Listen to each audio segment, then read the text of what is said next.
Good evening दोस्तों। Hello दोस्तों, आज हम आपको बोर्ड एग्ज़ाम का पेपर बताने जा रहे हैं। कैसे बोर्ड एग्ज़ाम की कॉपी मिलती है और कैसे आप किस प्रकार के क्वेश्चन होते हैं और कौन क्वेश्चन कितने नंबर का होता है। आज हम बोर्ड एग्ज़ाम पेपर के बारे में महत्वपूर्ण जानकारी प्राप्त करेंगे और कहाँ पर क्या भरना होता है। तो देखते हैं, ये हमारे पास सन 2022 का एक बोर्ड एग्ज़ाम का पेपर है। यहाँ पर सबसे पहले हमारा अनुक्रमांक नंबर लिखा होता है, उसमें अपना अनुक्रमांक नंबर लिखते हैं। फिर उसके बाद नीचे नाम लिखा होता है तो उसमें अपना नाम लिखते हैं। तो ये जो नंबर लिखा है 801 AC, ये हम अपनी सॉल्यूशन कॉपी पर लिखते हैं। जब कॉपी भरते हैं तो उस पर लिखते हैं।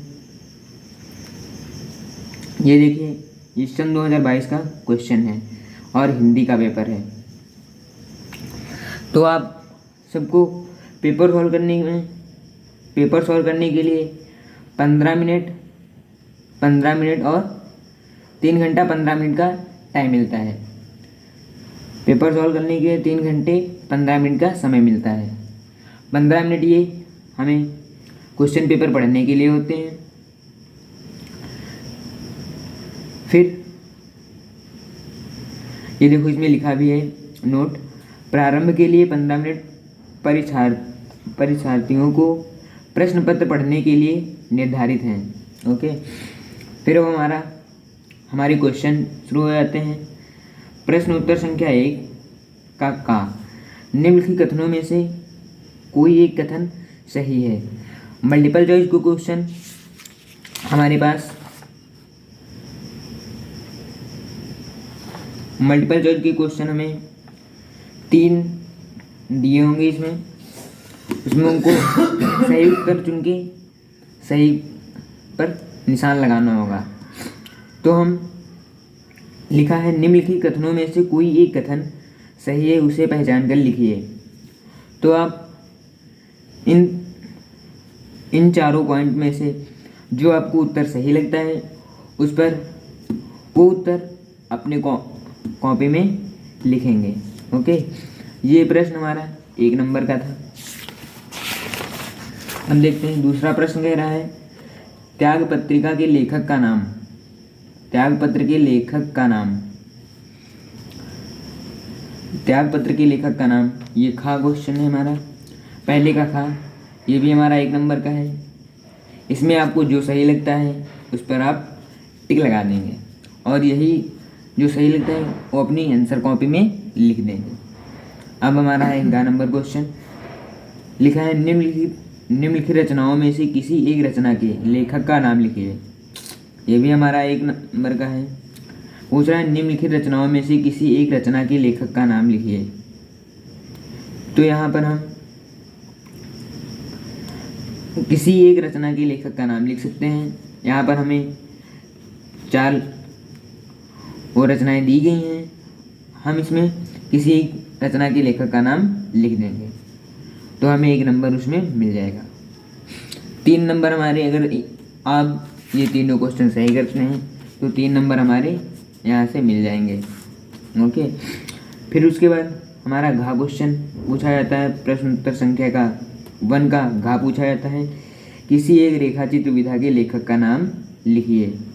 किसी एक रेखाचित्र विधा का लेखक का नाम लिखिए। तो आप किसी एक रेखाचित्र विधा के लेखक का नाम जो आपको पता हो वो आप यहाँ पर लिख देना, मतलब आंसर कॉपी में लिख देना। तो वहाँ से हम तुमको 1 नंबर प्राप्त हो जाएगा। फिर अंगा नंबर का क्वेश्चन है, किसी एक एकांकी लेखक का नाम लिखिए। किसी एक एकांकी लेखक का नाम आपको लिख देना है। फिर है प्रश्न उत्तर संख्या 2। प्रश्न उत्तर संख्या 2 का कह रहा है, निर्गुण भक्ति धारा के किन्हीं 2 कवियों के नाम लिखिए। तो आप निर्गुण भक्ति धारा के किन्हीं 2 कवियों के नाम लिख देंगे तो वहाँ से हमें 2 नंबर मिल जाएंगे। ओके, प्रगतिवाद के किन्हीं दो कवियों के नाम लिखिए। कुछ प्रश्न उत्तर संख्या 2 का खा, प्रगतिवादी के किन्हीं दो कवियों के नाम लिखिए। तो आप प्रगतिवादी कवियों के किन्हीं दो कवियों के नाम लिख देंगे तो आपको 2 नंबर यहाँ से मिल जाएंगे। फिर घा क्वेश्चन है हमारा, निम्नलिखित रचनाओं में से किसी एक कृति के रचनाकार का नाम लिखिए। मतलब किसी एक रचना के लेखक का नाम तुम्हें लिखना है यहाँ पर। तो आप जिसको मतलब जिसकी रचना के लेखक का नाम आपको पता हो वहाँ पर लिख देना है एक के। ओके, 4 यहाँ पर दिए गए हैं, साकेत, कामायनी, चिदंबरा और नीरजा। फिर हमारा क्वेश्चन 3 है, निम्नलिखित गद्यांशों में से किसी एक गद्यांश के नीचे दिए गए प्रश्नों के उत्तर दीजिए। मतलब आपको ये गद्यांश में से 2 पैसे दिए गए होंगे, दोनों से एक तुम्हें करना है जो अच्छी तरीके से तैयार होगा आपका। ये देखिए खा दिया गया है और ये का दिया गया है। यहाँ पर बता रहा है निम्नलिखित गद्यांशों में से किसी एक गद्यांश के नीचे दिए गए प्रश्नों के उत्तर दीजिए। मतलब जो तुम्हें अच्छी तरीके से याद हो उसको आप अच्छी तरीके से कॉपी में कर देना। ओके, फिर इसके बाद 4 नंबर का क्वेश्चन कहता है, निम्नलिखित पद्यांशों में से किसी एक पद्यांश की संदर्भ सहित व्याख्या कीजिए तथा काव्य सौंदर्य भी स्पष्ट कीजिए। तो अब यहाँ हमारा काव्य का ये पोर्शन है। काव्य से ये पूछा गया है, चरण कमल बंदो हरिराई और जाकी कृपा पंगुगिर लंघे अंधे को सब कुछ दर्शाई। बहिरो सुने गूंग पुन बोले रंग चले सिर छत्र धराई। सूरदास स्वामी करुणा में बार बार बंदो तिह पाई। अगर आपको ये अच्छी तरीके से याद है तो आपको यहाँ पर प्रसंग सहित व्याख्या और काव्य सौंदर्य लिखना है। तो यहाँ से हमें 6 नंबर मिल जाएंगे। ये हमारे यहाँ से 6 नंबर पक्के हो जाएंगे जब आप इसे पूरी सही तरीके से करेंगे। फिर यहाँ पर खा दिया गया है, अगर हमें का वाला नहीं याद है सही से, अगर खा वाला सही से याद है तो हम यहाँ से खा वाला कर लेंगे। ओके, अब इसके बाद देखते हैं हम, ये दोनों 6 नंबर की क्वेश्चन है। अब आपको 5 नंबर का क्वेश्चन कहता है, निम्नलिखित लेखकों में से किसी एक लेखक का जीवन परिचय दीजिए एवं उसकी किसी एक रचना का नाम लिखिए।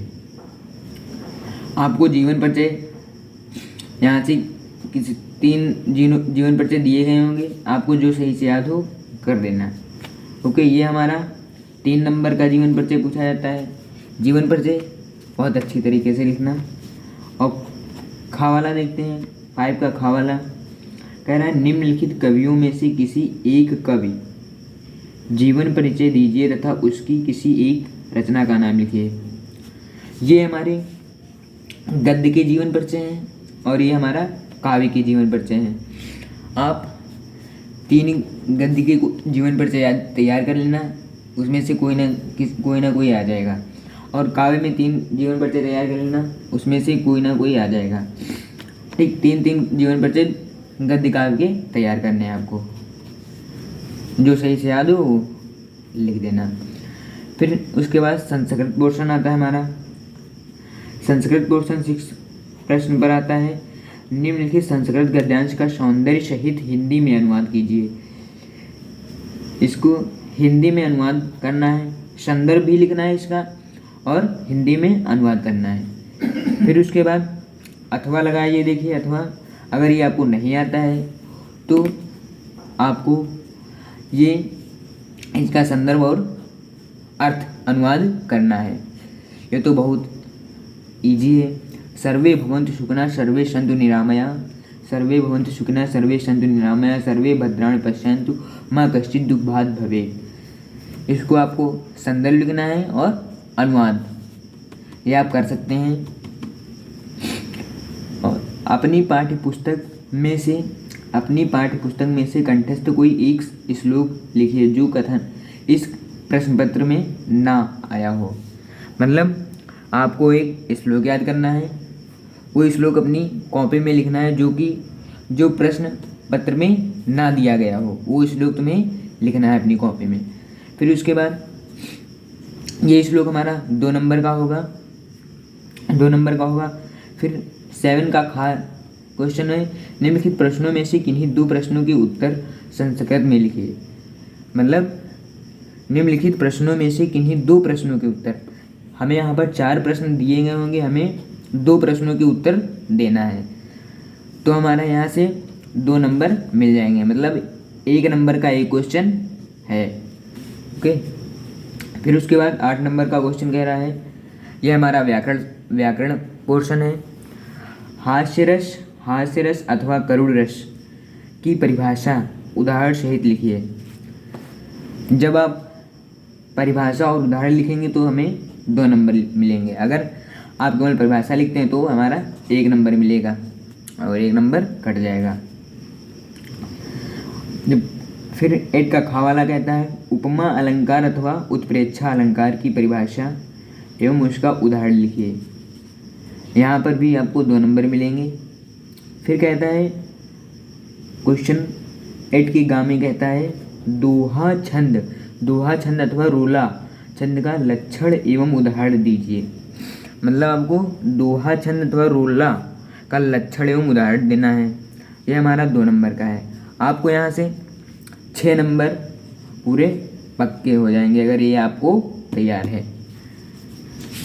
अगर आपको हास्य रस, करुण रस, उपमा, उत्प्रेक्षा अलंकार, दोहा छंद सीखना है तो हमारे स्टडी पॉइंट 16 पर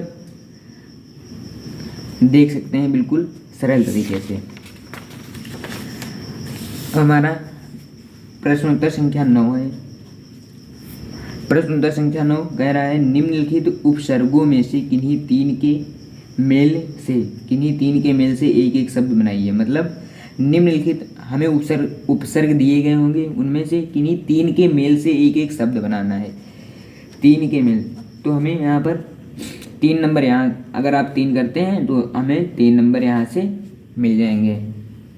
उसके बाद खा नंबर कहता है, निम्नलिखित में से किन्हीं 2 प्रत्ययों का प्रयोग करके एक एक शब्द बनाइए। मतलब यहाँ पर हमें 2 करना है, 2 प्रत्ययों में से एक एक शब्द बनाना है। 2 के एक एक शब्द बनाना है तो हमें यहाँ से 2 नंबर मिल जाएंगे। फिर उसके बाद प्रश्नोत्तर संख्या 9 का गा कहता है, निम्नलिखित में से किन्हीं 2 में से समास विग्रह करके समास का नाम लिखिए। मतलब कि समास विग्रह करके और उस समास का नाम लिखना है, किन्हीं 2 का करना है तो हमें यहाँ से 2 नंबर मिल जाएंगे। अगर आपको समास विग्रह सीखना है तो हमारे YouTube चैनल स्टडी पॉइंट 16 पर देख सकते हैं। अब 9 का घा कहता है, निम्नलिखित में से किन्हीं 2 शब्दों के तत्सम शब्द लिखिए। आपको किन्हीं 2 शब्दों के तत्सम शब्द लिखना है तो यहाँ से आप 2 लिखते हैं तो हमें 2 नंबर मिल जाएंगे। फिर क्वेश्चन 9 का अंगा कहता है, निम्नलिखित में से किन्हीं 2 शब्दों के 2 पर्यायवाची शब्द लिखिए। मतलब आपको पर्यायवाची शब्द लिखना है। अगर पर्यायवाची शब्द भी आपको तैयार करना है तो हमारे YouTube चैनल स्टडी पॉइंट पर मिल जाएगा। फिर आप मतलब इन दोनों में से किन्हीं 2 के पर्यायवाची कर सकते हैं और 2 नंबर मिल जाएंगे आपको। फिर निम्नलिखित में से किन्हीं 2 में से संधि विच्छेद कीजिए और संधि का नाम लिखिए। आपको यहाँ पर किन्हीं 2 शब्दों का संधि विच्छेद करना है और संधि का नाम लिख देना है। आपको यहाँ से 2 नंबर मिल जाएंगे। फिर इसके बाद देखते हैं, फिर आते हैं हमारे धातु रूप, शब्द रूप। कह रहे हैं क्वेश्चन आंसर संख्या थी 10। 10 का खा कहता है नदी अथवा मति शब्द का पंचमी विभक्ति का एक वचन का रूप लिखिए। एक वचन का रूप लिखना है। ये अगर रूप याद करना है तो हमारे YouTube चैनल स्टडी पॉइंट में, स्टडी पॉइंट 16 में आपको मिल सकता है बिल्कुल सरल तरीके से। ये 2 नंबर का है।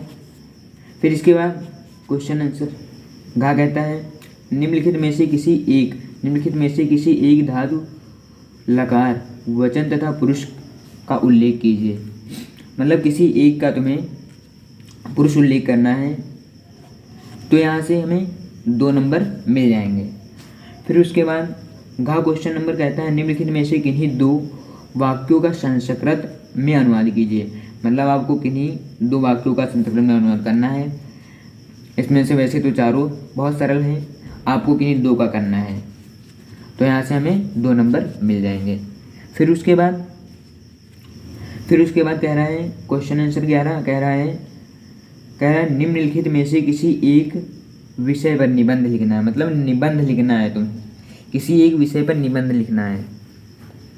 आपको जिस पर सही से निबंध याद हो, तैयार हो, मतलब वो लिख लेना। कम से कम ये निबंध हमारा 2.5 से 3 पेज का होना चाहिए, तभी हमारे यहाँ पर 6 नंबर मिलेंगे। फिर क्वेश्चन आंसर 12 कहता है अपने पठित खंड काव्य के आधार पर निम्नलिखित प्रश्नों में से किसी एक का उत्तर दीजिए। मतलब किसी एक का उत्तर देना है आपको। अपने पठित खंड काव्य के आधार पर निम्नलिखित प्रश्नों में से किसी एक का उत्तर देना है। आपको यहाँ से किसी एक 10th में ये जय सुभाष खंड काव्य के आधार पर जय सुभाष का चलचित्र पूछा जाता है 10th में, और यहाँ से ये हमारे नहीं पूछे जाते हैं। ये 100% इम्पॉर्टेंट क्वेश्चन है, ये हर बार पूछा जाता है 10th में। ये भी आपको स्टडी पॉइंट 16 पर मिल जाएगा। धन्यवाद दोस्तों। हमारी वीडियो आपको अच्छी लगी होगी, और अगर आपको वीडियो अच्छी लगी है तो हमारे चैनल को सब्सक्राइब करें और वीडियो को लाइक करें।